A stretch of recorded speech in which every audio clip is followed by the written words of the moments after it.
It was a brisk Saturday morning in downtown Toronto.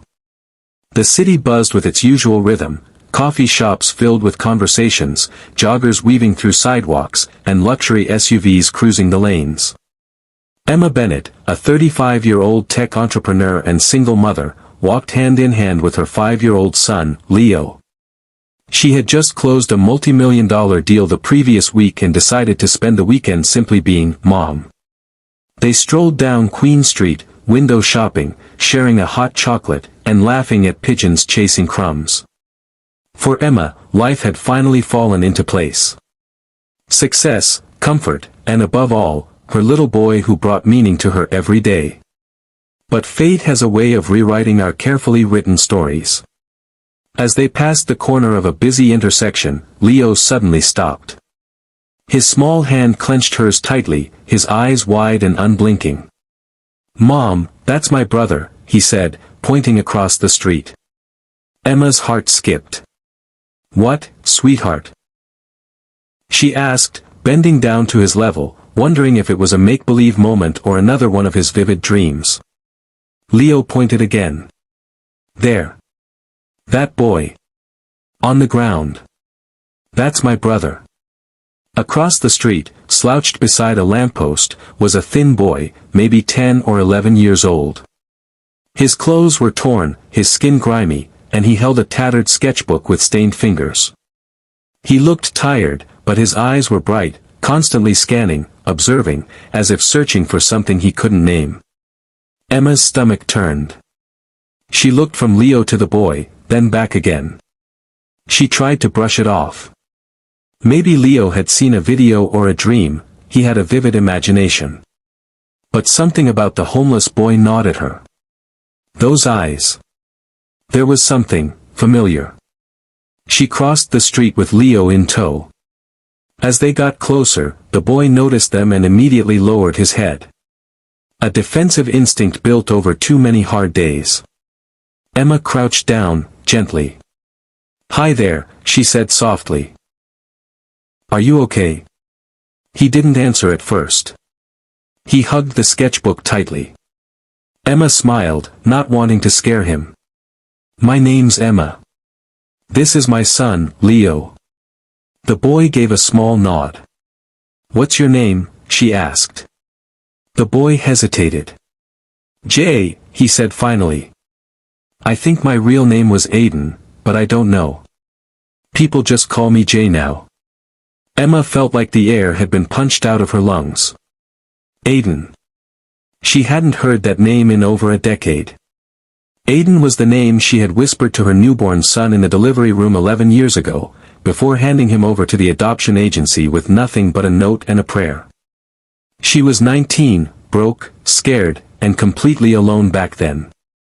She remembered the tiny hospital blanket with his name written in blue ink, Aiden Bennett. She had no family, no job, no future. The agency had promised he'd be placed with a kind family. But the paperwork was sealed, and Emma had never been allowed to know what became of him. Until now. She couldn't breathe.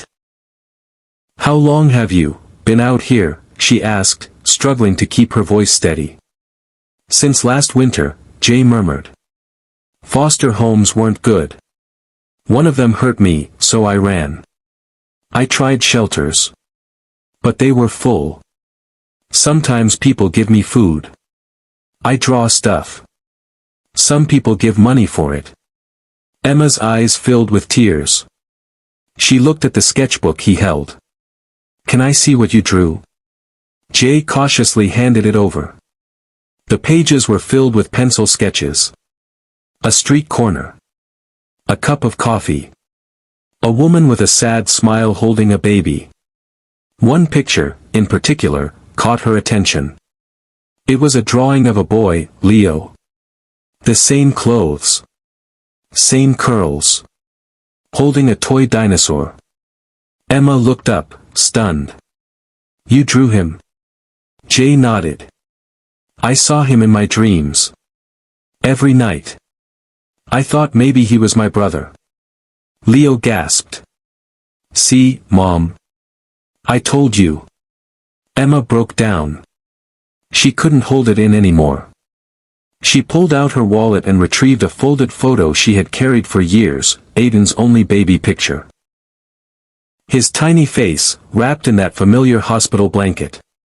She held it out to Jay. "Does this look like you?" she asked. Jay stared at it, frozen. His eyes welled up. "That's me." Emma nodded, unable to stop crying. "Jay. Aiden. I'm your mother." The boy dropped the sketchbook and lunged into her arms, burying his face in her shoulder. She hugged him tightly, sobbing. "I thought you were gone forever," she whispered. "I looked for you. I didn't know. I didn't know where they sent you." People passed by, confused or curious. But none of that mattered. In that moment, on that corner, in the middle of a busy city, a mother was reunited with her long-lost son. That evening, Jay came home with them. Emma gave him a warm bath, dressed him in clean clothes, and served a hot meal. Leo sat beside him, never leaving his side, showing him his favorite toys and even giving him his prized dinosaur figure. "I want you to have this," Leo said proudly. "You're my big brother now." Jay smiled for the first time in years. Over the following weeks, Emma got him proper medical care, hired a child therapist, and began legal proceedings to reclaim custody. The court heard their story, verified his identity, and in a rare turn of fate, granted Emma full custody. Jay no longer lived on the streets. He lived in a warm home, with his mother and his little brother. He began painting again, this time on real canvases, not scraps of cardboard. His drawings were no longer dark, they were filled with color, joy, and hope. One quiet night, as they watched the snow fall through the window, Leo asked his mother, "Mom, if I hadn't seen Jay that day, would he still be lost?" Emma wrapped her arms around them both. "Maybe. But sometimes, miracles need small eyes and big hearts to see them." Jay whispered, "I dreamed of a family my whole life. Now I have one. Life can change in a single moment." Kindness, compassion, and listening to even the smallest voices can lead to incredible miracles.